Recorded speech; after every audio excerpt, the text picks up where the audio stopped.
Dalaw pang opisyal ng PNP ang posibleng masibak sa pwesto dahil bigo silang patupad ang 5-minute response time. Nangunguna sa balita si Kari Cator. Kari, sino at saan naka-assign ang dalawang opisyal na posibleng matanggal? Jiggy, hindi muna pinangalanan ni PNP Chief General Nicolas Torre ang dalawang provincial director na yan. Pero babala niya, posibleng madagdagan pa ang mga hepe ng mga pulis na masisibak kung pungalyang ipatupad ang 5-minute emergency response.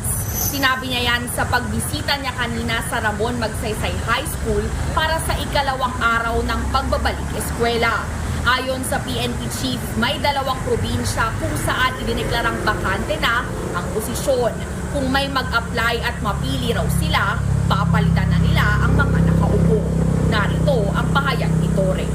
In these past coming days, pag may makosyon ulit tayo, magdadagdag tayo. Kasi nga, marami namang nakaabang na mga opisyal na naghihintay lang ng break. So, bibigyan natin sila ng break. Nauna nang naalis sa pwesto ang 8 police chief dito sa Metro Manila sa parehong dahilan. Giit ni Torre, walang exception sa 5-minute response. Hindi rin daw siya tatanggap ng kahit anong excuse. Binibigay ko sa mga regional directors ang responsibilidad na yan.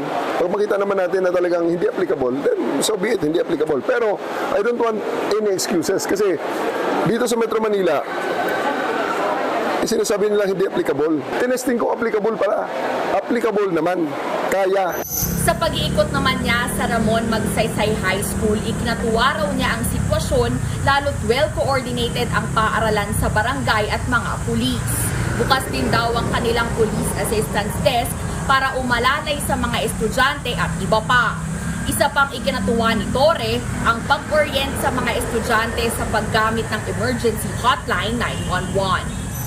Jiggy, plano raw ni Torre na ipatupad muna ng ilang buwan ang 5-minute response bago ito lalong ibaba sa target na 3 minutes. Balik sa'yo, Jiggy.